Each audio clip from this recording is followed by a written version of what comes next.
Good evening students. మనం ఇంతకుముందు చెప్పుకున్న క్లాస్లో ఈ స్టీమ్ డిస్టిలేషన్ గురించి మనం చెప్పుకున్నాం అనమాట.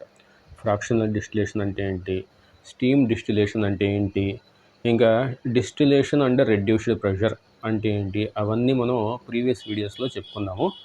దాని యొక్క లింక్ నేను ఈ వీడియో యొక్క డిస్క్రిప్షన్లో ఇస్తాను, చూడండి. ఇప్పుడు ఈ క్లాస్లో మనకి ఉన్నటువంటి టాపిక్ ఏంటంటే డిఫరెన్షియల్ ఎక్స్ట్రాక్షన్. ఇది డిఫరెన్షియల్ ఎక్స్ట్రాక్షన్ అంటే ఏంటి? ఎక్స్ట్రాక్షన్ అంటే ఒక దాంట్లో ఉన్నటువంటి ఆర్గానిక్ కాంపౌండ్ని మనం వేరే సాల్వెంట్లోకి ఎక్స్ట్రాక్ట్ చేయడం అనమాట. అంటే తీయడం. ఎక్స్ట్రాక్ట్ చేయడం అంటే ఏంటి? తీయడం అనమాట. దాంట్లోంచి మనం ఒక ప్రాసెస్ని అనుసరించి, ఒక ప్రాసెస్ని ఫాలో చేస్తూ అందులో ఉన్నటువంటి మనకు కావాల్సినటువంటి మెటీరియల్ని మనకు కావాల్సిన దాంట్లోకి తీయడం అనమాట, ఆర్గానిక్ సాల్వెంట్లోకి తీయడం. అంటే ఇక్కడ ఒక సాల్వెంట్లో, అంటే ఈ వాటర్ అనమాట, ఈ వాటర్లో మనకు కావాల్సినటువంటి ఒక ఆర్గానిక్ కాంపౌండ్ డిజాల్వ్ అయిపోయి ఉంది. ఇప్పుడు మనకి ఆర్గానిక్ కాంపౌండ్ కావాలంటే ఏం చేయాలంటే, ఇది వాటర్లో ఉంది కాబట్టి ఈ వాటర్లో నుంచి మనం దాన్ని మనకు కావాల్సినటువంటి ఆర్గానిక్ కాంపౌండ్లకి తీయాలి. ఎందుకంటే వాటర్ని ఎవాపరేట్ చేయడం అంత ఈజీ కాదు. వాటర్ 100 degrees బాయిలింగ్ పాయింట్ కాబట్టి, ప్లస్ వాటర్ మాలిక్యూల్స్ మధ్యన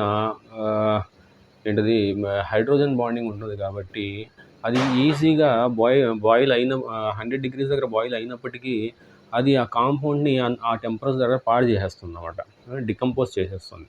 కాబట్టి వాటర్లో ఉన్నటువంటి ఆ కాంపౌండ్ని తీయడానికి మనం ఫస్ట్ ఆ కాంపౌండ్ని ఆర్గానిక్ సాల్వెంట్లోకి ఎక్స్ట్రాక్ట్ చేయాల్సి వస్తుంది. జనరల్గా ఆర్గానిక్ సాల్వెంట్స్ ఏంటంటే హైడ్రోఫోబిక్ ఉంటాయి కాబట్టి ఈజీగా డిస్టిల్ చేసి తీసేయచ్చు. కానీ వాటర్ని డిస్టిల్ చేయడం అంత ఈజీ కాదు, అంత ఈజీగా బాయిల్ అవ్వదు అనమాట. వాటర్ బాయిల్ అవుతుంది కానీ అంత ఈజీగా మనకి రాదనమాట. ఆర్గానిక్ సాల్వెంట్స్ అయితే జస్ట్ 60 degrees 70 degrees దగ్గరికి మనకి డిస్టిల్ అయిపోయి, లేకపోతే రెడ్యూస్డ్ ప్రెషర్ దగ్గర డిస్టిల్ అయిపోయి మనకి కావాల్సినటువంటి కాంపౌండ్ మనకి చేతిలోకి వచ్చేస్తుంది అనమాట. కాబట్టి ఈ ఆ వాటర్లో ఉన్నటువంటి కాంపౌండ్ని మనం వేరే ఆర్గానిక్ సాల్వెంట్లోకి మనం ఎక్స్ట్రాక్ట్ చేయాల్సి వస్తుంది. లైక్ డైథైల్ ఈథర్ కానీ, క్లోరోఫామ్ కానీ, డైమిథైల్ మీన్స్ డైక్లోరోమీథేన్ కానీ, అలాంటి సాల్వెంట్స్ అనమాట. అంటే వాటర్ ఇన్సాల్యుబుల్ సాల్వెంట్స్ ఉండాలి. మిథనాల్ కానీ, ఇథనాల్ కానీ, ప్రొపనాల్ కానీ, డైమిథైల్ ఫార్మమైడ్ కానీ, లేకపోతే డైమిథైల్ సల్ఫాక్సైడ్ కానీ, ఇవన్నీ వాటర్ సాల్యుబుల్ అనమాట. అవి యూస్ చేయకూడదు. మిథనాలు, ఇథనాలు, ప్రొపనాలు, లేకపోతే డైమిథైల్ ఫార్మమైడ్, డిఎంఎఫ్ అంటారు, డైమిథైల్ ఫార్మమైడ్, డైమిథైల్ సల్ఫాక్సైడ్, ఇలాంటి సాల్వెంట్స్ మనం యూస్ చేయకూడదు. ఎందుకంటే ఇలాంటి సాల్వెంట్స్ అన్నీ వాటర్లో సాల్యుబుల్ అవుతాయి. ఏవైతే వాటర్లో సాల్యుబుల్ అవ్వవో అవే మనం యూస్ చేయాలి. ఎందుకంటే ఈ ఇథనాల్ తీసుకెళ్ళి ఈ వాటర్లో కలిపామనుకో, ఆ వాటర్తో ఇథనాల్ సాల్యుబుల్ అయిపోతుంది, ఇంకా సింగిల్ లేయర్ ఫామ్ అయిపోతుంది అనమాట, 2 layers రాదు. కాబట్టి ఆ కాంపౌండ్ వాటర్లో సాల్యుబుల్ అయిపోతుంది, ఇథనాల్లో సాల్యుబుల్ అయిపోతుంది, టోటల్గా ఒక లేయర్ ఫామ్ అయిపోతుంది అనమాట. కాబట్టి అది అవ్వదనమాట. మనం ఏది యూస్ చేయాలి? ఏ సాల్వెంట్స్ అయితే వాటర్లో సాల్యుబుల్ అవ్వవో ఆ సాల్వెంట్స్ని మనం యూస్ చేయాల్సి వస్తుంది అనమాట. అలాంటి సాల్వెంట్స్ ఏమున్నాయి మనకి? ఇథైల్ ఎసిటేట్ ఉంది, లేకపోతే క్లోరోఫామ్ ఉంది, CHCl3, లేకపోతే డైక్లోరోమీథేన్ ఉంది, CH2Cl2, లేకపోతే ఇంకేముంది, ఈథర్ ఉంది, ఇలాంటి సాల్వెంట్స్ యూస్ చేయాలి. లేకపోతే పెట్రోల్ ఉంది, పెట్రోలియం ఈథర్ అంటారు, పెట్రోల్ ఉంది, హెక్సేన్ అంటారు. సో ఇవన్నీ ఏంటంటే ఇవి హైడ్రోఫోబిక్ అనమాట, వాటర్లో సాల్యుబుల్ అవ్వనటువంటి సాల్వెంట్స్. ఇది యూస్ చేయాలి. ఇలాంటి వాటిలో ఏదో ఒకటి సెలెక్ట్ చేసుకోవాలన్నమాట. ఓకే, అలాంటి సాల్వెంట్స్ని ఈ వాటర్లో వేసినప్పుడు ఈ వాటర్లో ఉన్నటువంటి కాంపౌండ్ ఆర్గానిక్ కాంపౌండ్ కాబట్టి ఈ వాటర్ కన్నా ఈ ఆర్గానిక్ సాల్వెంట్స్లో అది ఎక్కువ సాల్యుబుల్ అవుతుంది అనమాట. వాటర్ కన్నా ఆర్గానిక్ సాల్వెంట్స్లో ఎక్కువ సాల్యుబుల్ అవుతుంది. ఎందుకంటే లైక్ డిజాల్వ్స్ లైక్ అనేసి ఒక ఫార్ములా ఉంది. అంటే ఆర్గానిక్ కాంపౌండ్స్ అనేవి ఆర్గానిక్ సాల్వెంట్స్లో ఎక్కువ డిజాల్వ్ అవుతాయి, ఇనార్గానిక్ సాల్ట్స్ అనేవి వాటర్లో ఎక్కువ డిజాల్వ్ అవుతాయి అన్నమాట. అది like dissolves like. So by chance organic compound అనేది ఈ వాటర్లో కనుక పార్షియల్గా సాల్యుబుల్ అయ్యి ఉంటే వాటిని మనం ఈ ఇథైల్ ఎస్టేట్ కానీ లేకపోతే క్లోరోఫామ్తో కానీ షేక్ చేస్తే దీంట్లోకి యాడ్ చేసి దాన్ని షేక్ చేస్తే అప్పుడు ఈ వాటర్లో ఉన్నటువంటి ఆ కాంపౌండ్ ఇథైల్ ఎస్టేట్లోకి వచ్చేస్తుంది, లేకపోతే క్లోరోఫామ్ వేస్తే క్లోరోఫామ్లోకి వచ్చేస్తుంది. అప్పుడు ఏం చేయాలి, ఈ ఇథైల్ ఎస్టేట్ లేయర్లోకి వచ్చేస్తుంది, అది సెపరేట్ లేయర్స్లో ఫామ్ అవుతుంది. ఇది వాటర్ లేయర్ అయితే దాని కింద పైన ఆర్గానిక్ లేయర్ ఉంటుంది. అప్పుడు దాన్ని మనం సెపరేటింగ్ ఫనెల్ అనేసి ఒకటి ఆపరేటర్స్ ఉంటుంది. సెపరేటింగ్ ఫనెల్ నిన్న చూసాం కదా మనం, సెపరేటింగ్ ఫనెల్ మనం నిన్న చూసాం. ఇక్కడ చూపిస్తాను లేదా ఇక్కడ కిందే ఉంటుంది.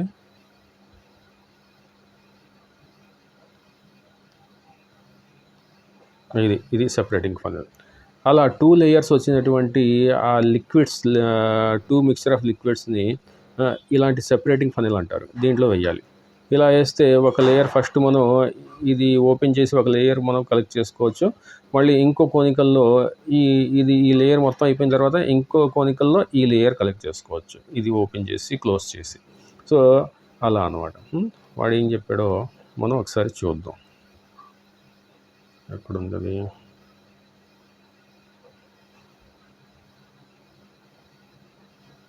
ఇక్కడ ఉంది, డిఫరెన్షియల్ ఎక్స్ట్రాక్షన్. అతను ఏమంటున్నాడో ఒకసారి మనం చదువుదాం.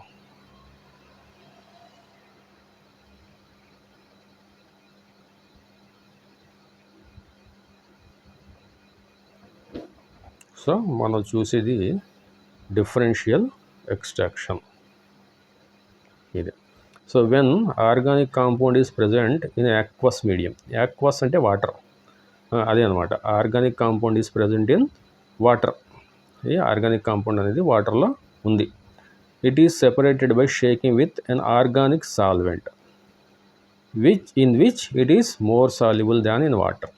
అంటే ఈ ఆర్గానిక్ కాంపౌండ్ అనేది ఒకవేళ ఈ వాటర్లో కనుక సాల్యుబుల్ అయ్యి ఉంటే, ఇప్పుడు మనం ఈ మిక్స్చర్ని ఆర్గానిక్ సాల్వెంట్తో మనం షేక్ చేస్తే, అంటే చెప్పాను కదా ఇథైల్ ఎస్టేట్ కానీ క్లోరోఫామ్ కానీ అలాంటి సాల్వెంట్స్ అన్నమాట, దాంతో షేక్ చేస్తే ఈ ఆర్గానిక్ కాంపౌండ్ అనేది ఇందులో ఇథైల్ ఎస్టేట్లో ఎక్కువ సాల్యుబుల్ కాబట్టి అది ఈ వాటర్లో నుంచి ఆర్గానిక్ సాల్వెంట్లకు వచ్చేస్తుంది. The organic solvent and the aqueous layer solution should be immiscible, అంటే మిసిబుల్ అవ్వకూడదు. ఇందాక చెప్పాను కదా, ఇథనాలు, ప్రొపనాలు అలాంటివి యూస్ చేయకూడదు, ఎందుకంటే అవి మిసిబుల్ అయిపోతాయి, కలిసిపోతాయి, సాల్యుబుల్ అయిపోతాయి. కానీ ఇమ్మిసిబుల్ యూస్ చేయాలి. ఇమ్మిసిబుల్ ఏంటి? ఇథైల్ ఎస్టేట్ కానీ క్లోరోఫామ్ కానీ ఈథర్ కానీ అలాంటివి యూస్ చేయాలి. ఇమ్మిసిబుల్ ఉండాలి రెండు. వాటర్లో సాల్యుబుల్ అవ్వనటువంటి ఆర్గానిక్ సాల్వెంట్ని మనం యూస్ చేయాలి with each other so that they form 2 distinct layers which can be separated by separating funnel అదనమాట. సో ఒకదానికి ఒకటి కలవకూడదు. యాక్వస్ లేయర్ అంటే water layer plus organic layer ఒకదానికి ఒకటి కలవకూడదు. అలాంటి లేయర్స్ని తీసుకెళ్ళి మనం సెపరేటింగ్ ఫనెల్లో, ఇందాక చూపించాను కదా సెపరేటింగ్ ఫనెల్, ఆ సెపరేటింగ్ ఫనెల్లో వేయంగానే అవి సెపరేట్ అయిపోతాయి అన్నమాట. ఇక్కడ ఈ సెపరేటింగ్ ఫనెల్లో మనం వేస్తే ఆ 2 లేయర్స్ సెపరేట్ అవుతాయి. ఆ 2 లేయర్స్ని మనం 2 కోనికల్ ఫ్లవర్స్ సెపరేట్గా మనం చూసుకోవాలి. కళ్ళకి కనిపిస్తుంది అనమాట. 2 లేయర్స్ మనకి కళ్ళకి ఈజీగా కనిపిస్తుంది. కలర్ డిఫరెన్స్ అయినా ఉంటుంది, లేకపోతే బౌండరీ అయినా మధ్యలో ఇలా బౌండరీ ఉంది కదా, ఆ బౌండరీ మనకి కనిపిస్తుంది అనమాట. సో అంతవరకు మనం ఇంతవరకు మనం కోనికల్లో ఇక్కడ నుంచి కలెక్ట్ చేసుకోవచ్చు. అది అయిపోగానే ఇంకో కోనికల్ ఫ్లవర్స్లో ఇది కలెక్ట్ చేసుకోవచ్చు. సో ఒక దాంట్లో వాటర్ వచ్చేస్తుంది, ఇంకో దాంట్లో ఆర్గానిక్ సాల్వెంట్ వచ్చేస్తుంది. ఆ ఆర్గానిక్ సాల్వెంట్స్లో మనకు కావాల్సిన ఆర్గానిక్ కాంపౌండ్ మనం ఎక్స్ట్రాక్ట్ అయ్యి వచ్చేస్తుంది అనమాట. ఓకే, సో అది ఇంకేమన్నది చూద్దాం. The organic solvent is later removed by distillation or by evaporation to get back the compound. అదే ఆర్గానిక్ సాల్వెంట్స్ని ఈజీగా డిస్టిలేషన్ చేయొచ్చు. మనం నిన్న చూసాం కదా, ప్రీవియస్ వీడియోలో మనం చూసాం ఆర్గానిక్ సాల్వెంట్స్ని ఎలా డిస్టిల్ చేయాలి, సెపరేట్ టెక్నిక్స్ అనమాట. Distillation under reduced pressure, distillation using fractional distillation, అలాంటివి చూసాం అనమాట. వాటిని యూస్ చేసి మనం ఆర్గానిక్ సాల్వెంట్ని రిమూవ్ చేసేస్తే మనకు కావాల్సినటువంటి ఆర్గానిక్ కాంపౌండ్ మన చేతిలోకి వచ్చేస్తుంది అనమాట. ఇంప్యూర్ ఉంటుంది కానీ మన చేతులకు వచ్చేస్తుంది. దాన్ని ప్యూరిఫికేషన్ చేస్తాం. క్రోమటోగ్రఫీ యూస్ చేసి ప్యూరిఫికేషన్ చేస్తాం. అది మనం తర్వాత చూద్దాం. So differential extraction is carried out in a separatory funnel. Separatory funnel చూసాం కదా మనం ఇందాక. అది షోన్ ఇన్ ఫిగర్ 8.10. ఇది 8.10 దీని గురించి మాట్లాడుతున్నాడు. ఇది సెపరేటింగ్ ఫనెల్ అనమాట. ఇది దాన్ని యూస్ చేసి మనం సెపరేట్ చేస్తాం. ఓకే, ఇంకేం రాశాడు? If the organic compound is less soluble in the organic solvent, a very large quantity of solvent would be required to extract even a very small quantity of the compound. Suppose మనకి ఇందులో ఈ వాటర్లో dissolve అయినటువంటి organic compound ఇలాంటి organic సాల్వెంట్స్లో ఎక్కువగా dissolve అవ్వట్లేదు అనుకో, అంటే ఎక్స్ట్రాక్ట్ అవ్వట్లేదు, అప్పుడు మనకు కొద్దిగా సాల్వెంట్ యూస్ చేసి ఎక్స్ట్రాక్ట్ చేయడం కుదరదు. చాలా ఎక్కువ సాల్వెంట్ యూస్ చేయాల్సి వస్తుంది అనమాట. జస్ట్ 2 గ్రామ్ 3 గ్రామ్ ఆర్గానిక్ కాంపౌండ్కి మనకి 500 ml 1 litre of organic solvents మనకి కావాల్సి వస్తుంది. కొన్ని టెక్నిక్స్ కూడా ఉన్నాయి, కంటిన్యూస్గా ఎక్స్ట్రాక్షన్ చేసే మషిన్స్ ఉన్నాయన్నమాట కొన్ని, అవి కూడా మనం యూస్ చేసుకోవచ్చు అనమాట. The technique of continuous extraction is employed in such cases. Continuous extraction చేసేటటువంటి కొన్ని మషిన్స్ ఉన్నాయన్నమాట. అంటే ఈ మిక్స్చర్ని ప్లస్ మనకి కావాల్సినటువంటి ఈ సాల్వెంట్ని ఆ మషిన్లో పోసామనుకో, ఆ మషిన్ కంటిన్యూస్గా షేక్ అవుతూ అందులో ఆ యాక్వస్ లేయర్లో ఉన్నటువంటి ఆర్గానిక్ కాంపౌండ్ని ఎక్స్ట్రాక్ట్ చేస్తూ ఉంటుందన్నమాట. రిపీటెడ్లీ ఆ టెక్నిక్ జరుగుతూ ఉంటుంది అనమాట, మషిన్ లాగా అనమాట. In this technique same solvent is repeatedly used for extraction of the compound. అంటే ఇక్కడ యూజ్ చేసినటువంటి ఆ సాల్వెంటే ఎగైన్ అండ్ ఎగైన్ మనకి ఆ కాంపౌండ్ నుంచి ఎక్స్ట్రాక్ట్ అవుతూ ఉంటుంది అనమాట. కంటిన్యూస్ ఎక్స్ట్రాక్షన్ అంటారు దాన్ని. అదొక మషిన్ అనమాట. ఓకే, సో ఇది కంటిన్యూస్ ఎక్స్ట్రాక్షన్, లేకపోతే ఏంటిది డిఫరెన్షియల్ ఎక్స్ట్రాక్షన్ మెథడ్ అంటారు అనమాట. డిఫరెన్షియల్ ఎక్స్ట్రాక్షన్ మెథడ్ అంటే వాటర్లో సాల్యుబుల్ అయినటువంటి ఒక ఆర్గానిక్ కాంపౌండ్ని ఆర్గానిక్ సాల్వెంట్లోకి తీసుకొచ్చి ఈ డిఫరెన్షియల్ ఎక్స్ట్రాక్షన్ ద్వారా ఆ లేయర్స్ని సపరేట్ చేసి, ఆ సపరేట్ చేసినటువంటి ఆర్గానిక్ లేయర్లో ఉన్నటువంటి కాంపౌండ్ని ఆర్గానిక్ సాల్వెంట్ డిస్టిల్ చేసి తీస్తారనమాట. దాన్ని డిఫరెన్షియల్ ఎక్స్ట్రాక్షన్ మెథడ్ అనేసి అంటారు. ఓకే, దాని తర్వాత ఆ టాపిక్ తర్వాత మనకు ఉన్నది క్రోమటోగ్రఫీ. ఇది క్రోమటోగ్రఫీ.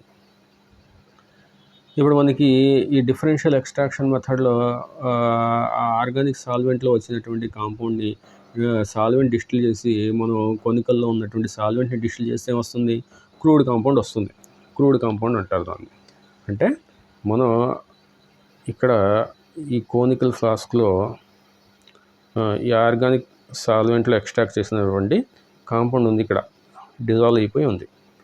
ఇప్పుడు ఈ సాల్వెంట్ని మనం నిన్న ప్రీవియస్ స్లైడ్లో చూసినటువంటి మెథడ్స్లో డిస్టిల్ చేసి సాల్వెంట్ని మనం తీసేసామనుకో, ఇక్కడ నుంచి ఈ సాల్వెంట్ని మనం ఇలా డిస్టిల్ చేసి తీసేసి ఇక్కడ సాల్వెంట్ వచ్చేస్తుంది మొత్తం. కానీ ఈ కాంపౌండ్ ఆర్గానిక్ కాంపౌండ్ ఉంది కదా, అది ఈ కోనికల్లోనే ఉండిపోతుంది. ఎందుకంటే సాల్వెంట్ అనేది బాయిల్ అయ్యి వచ్చేస్తుంది డిస్టిలేషన్లో, కానీ కాంపౌండ్ బాయిల్ అవ్వదు కదా. కాంపౌండ్ అనేది సాలిడ్ అవ్వచ్చు, లేకపోతే హై బాయిలింగ్ లిక్విడ్ అవ్వచ్చు. కాబట్టి అది రాదనమాట. ఓన్లీ ఆర్గానిక్ సాల్వెంట్ మాత్రమే డిస్టిల్ చేస్తే ఇటు వచ్చేస్తుంది. అందులో ఉన్నటువంటి ఆర్గానిక్ కాంపౌండ్ మాత్రం ఇక్కడ ఇలా కోనికల్లోనే ఉండిపోతుంది. దాన్ని మనం ప్యూరిఫై చేయాల్సి వస్తుంది. ఎందుకంటే ఆర్గానిక్ కాంపౌండ్ అనేది మిక్చర్ ఉండొచ్చు. అంటే ఒక 2 to 3 2 కానీ 3 కానీ కాంపోనెంట్స్ ఉన్నటువంటి ఒక మిక్చర్ అవ్వచ్చు. అంటే ఆ మిక్చర్లో మనకి సింగిల్ మిక్చర్ కాకపోవచ్చు, అది అందులో 2-3 కాంపౌండ్స్ ఉండొచ్చు, ఆర్గానిక్ కాంపౌండ్స్. అప్పుడు దాన్ని ప్యూరిఫై చేయాల్సి వస్తుంది. ఉన్నటువంటి కాంపౌండ్స్ ప్యూరిఫై చేయాల్సి వస్తుంది. ప్యూరిఫై అంటే మనకి ఒక కాంపౌండ్ 100% కావాలి, ఇంకో కాంపౌండ్ 100% ప్యూర్ కావాలి, ఇంకో పాయింట్ 100% ప్యూర్ కావాలి. అట్లీస్ట్ 100% కాకపోయినా 98%, 99% అయినా మనకి ఆ కాంపౌండ్ మనకి కావాల్సి వస్తుంది అనమాట. లేకపోతే అంత ప్యూరిటీ లేకపోతే మనం ఆ ఆర్గానిక్ కాంపౌండ్స్ని మెడిసిన్స్లో యూస్ చేయడం కష్టం అనమాట. మెడిసిన్స్‌లో ఆ కాంపౌండ్స్‌ని యూజ్ చేయడానికి వాటి ప్యూరిటీ మనకి చాలా ఎక్కువ ఉండాలి. ఈ ఆర్గానిక్ కాంపౌండ్స్‌ని ఎక్కడ యూజ్ చేస్తారు? ల్యాబ్స్‌లో గానీ, లేపోతే మెడిసిన్స్, డ్రగ్స్ ప్రిపరేషన్‌లో గానీ ఈ ఆర్గానిక్ కాంపౌండ్స్ అనేవి యూజ్ చేస్తారు. యూజ్ చేసే ముందు ఆ కాంపౌండ్స్‌ని యూజ్ చేసే ముందు వాటిని ప్యూరిఫై చేస్తారు. ఆ ప్యూరిఫికేషన్ ఎలా జరుగుతుంది? ఈ క్రోమటోగ్రఫీ అనే ఈ టెక్నిక్‌ని యూజ్ చేసుకొని ప్యూరిఫై చేస్తారనమాట. ఈ క్రోమటోగ్రఫీలో ఈ ఇంప్యూర్‌గా ఉన్నటువంటి కాంపౌండ్స్‌ని ఈ క్రోమటోగ్రఫీ టెక్నిక్స్‌తో ప్యూరిఫై చేసేయొచ్చనమాట. అది ఎలాగో చూద్దాం. ఫస్ట్ ఈ క్రోమటోగ్రఫీ డిఫరెంట్ టైప్స్ అనమాట. ఈ క్రోమటోగ్రఫీలో మనకి ఏం తెలుస్తుంది? అసలు ఆ కాంపౌండ్ ప్యూరా? ఇంప్యూరా? ఫస్ట్ మనకి ఆర్గానిక్ సాల్వెంట్స్‌లో ఎక్స్ట్రాక్ట్ అయినటువంటి డిఫరెన్షియల్ ఎక్స్ట్రాక్షన్‌లో ఎక్స్ట్రాక్ట్ అయినటువంటి ఆ సాల్వెంటు ప్యూరా? ఇంప్యూరా? అనేది తెలుస్తుంది. దానికి మనం టీఎల్సీ యూజ్ చేస్తాం. టీఎల్సీ అంటే థిన్ లేయర్ క్రోమటోగ్రఫీ అనమాట. ఇప్పుడు ఇందులో మనకి అది ప్యూర్ లేదు, ఇంప్యూర్ ఉంది. జస్ట్ మనకు కావాల్సింది కాంపౌండ్ 80% ఉంది. అందులో ఒక 20% ఇంప్యూరిటీ ఉంది అనేది మనకి ఈ టీఎల్సీ ద్వారా మనకి తెలుస్తుంది అనుకో. సపోజ్ 80-20 ఉంది అనేసి. ఇప్పుడు ఈ 20% ఇంప్యూరిటీని మనం ఈ 80% కాంపౌండ్ నుంచి తీసేయాలి. తీసేస్తేనే అప్పుడు ఈ 80% కాస్త 100% అవుతుంది. 100% ప్యూర్ అవుతుంది. మీకు అర్థమైందా?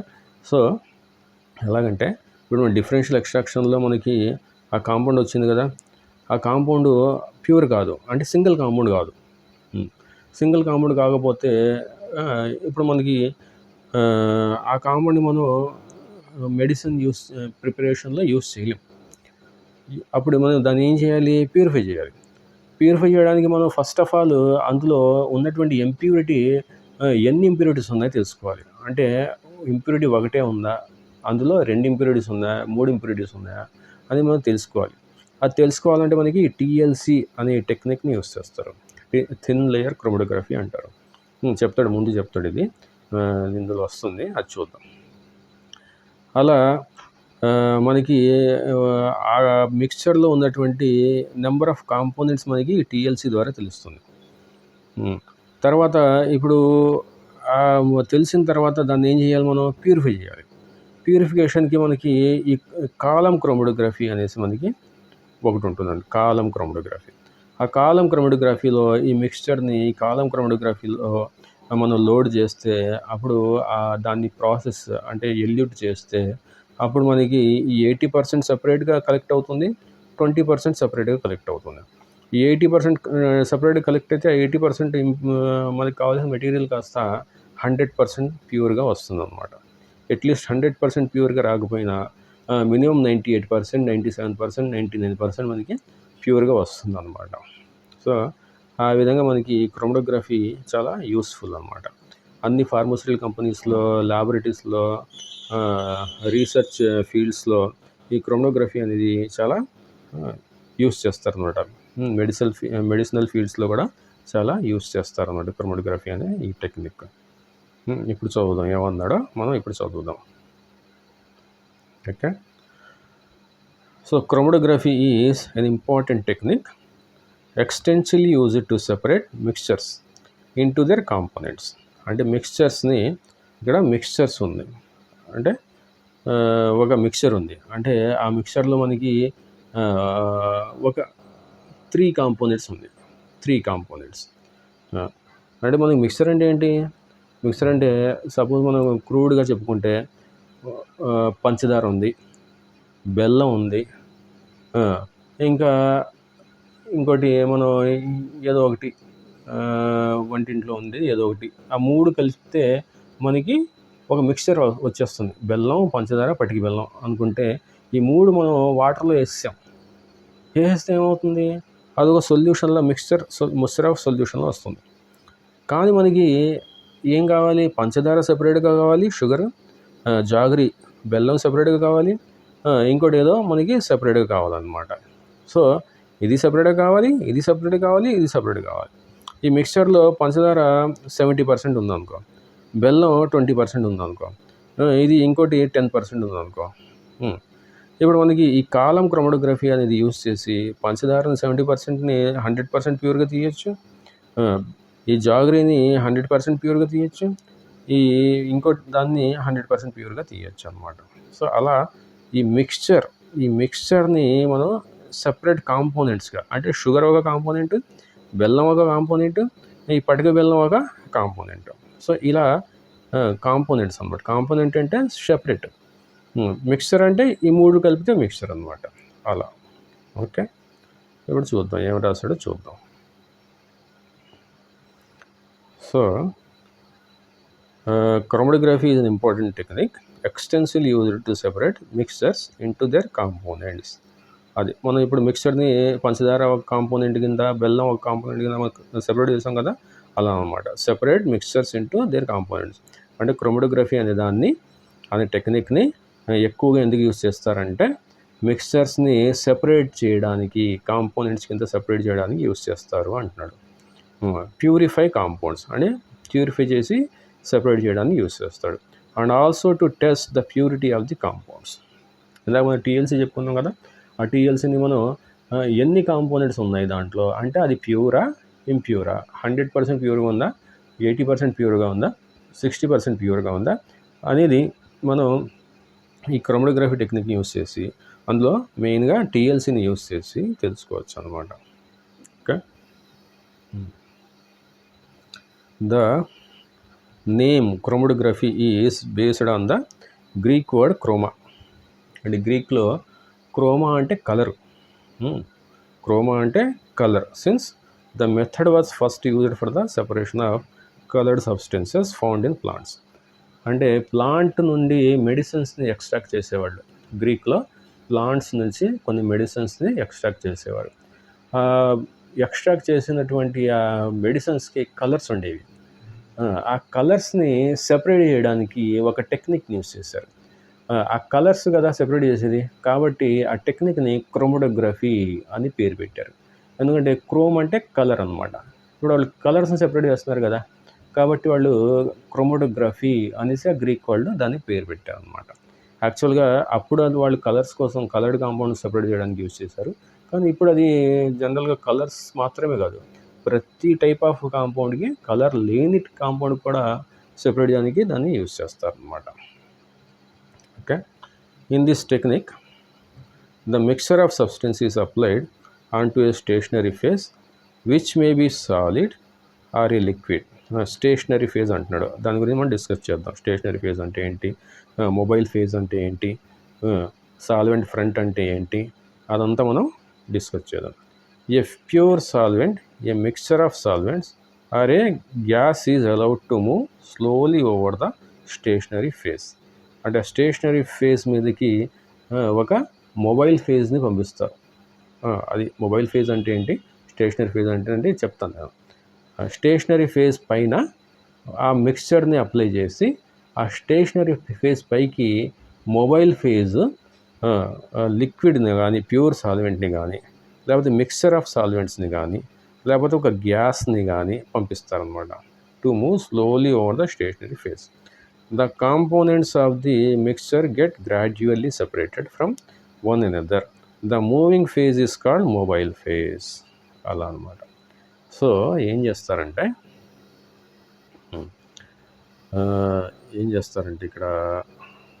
ఇక్కడ చెప్పుకుందాం.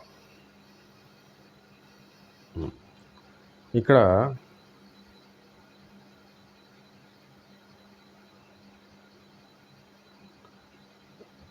మిక్స్చర్ని ఇందులో అప్లై చేస్తారు, ఇక్కడ అప్లై చేస్తారు. ఇక్కడ ఇది ఒక టీఎల్సీ ప్లేట్ అంటారు అన్నమాట. ఇది టీఎల్సీ ప్లేట్. దాని మీద ఆ టీఎల్సీ ప్లేట్ మీద సిలికా జెల్ అనే ఒక సబ్స్టెంట్ని పూస్తారు.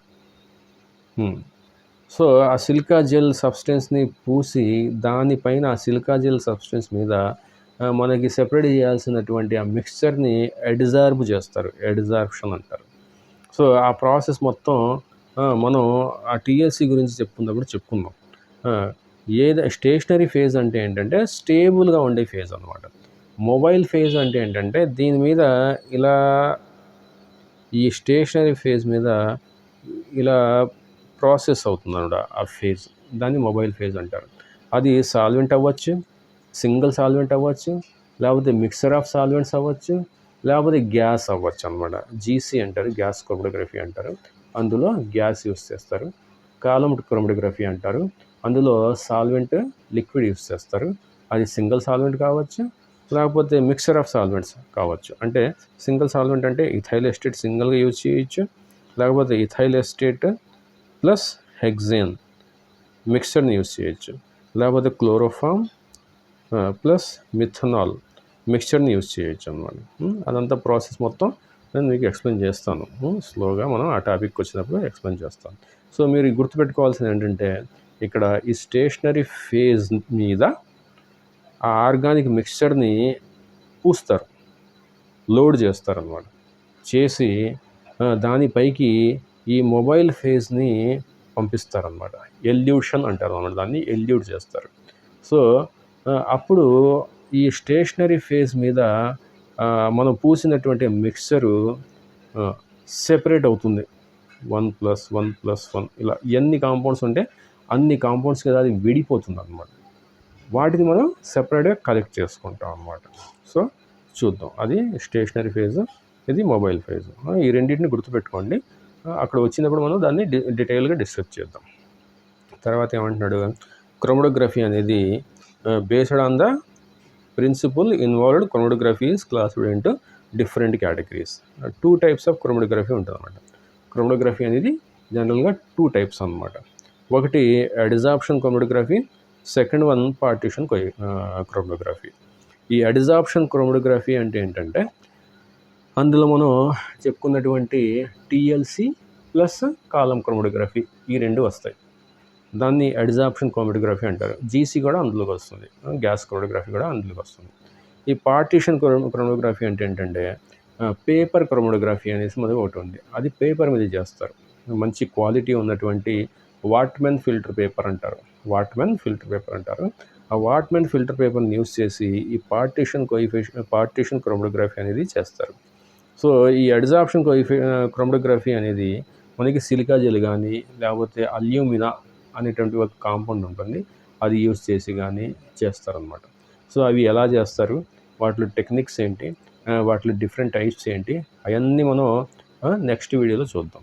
సో ఇంతవరకు మీరు గుర్తుపెట్టుకోవాల్సింది ఏంటంటే, ఈ క్రోమటోగ్రఫీ అనేది 2 టైప్స్ అనమాట. ఒకటి adsorption chromatography, second partition chromatography. అందులో ఈ స్టేషనరీ ఫేజ్ అంటే ఏంటి, మొబైల్ ఫేజ్ అంటే ఏంటి, ఇదంతా మనం నెక్స్ట్ వీడియోలో డిస్కస్ చేద్దాం. అప్పటి వరకు టేక్ కేర్, బాయ్.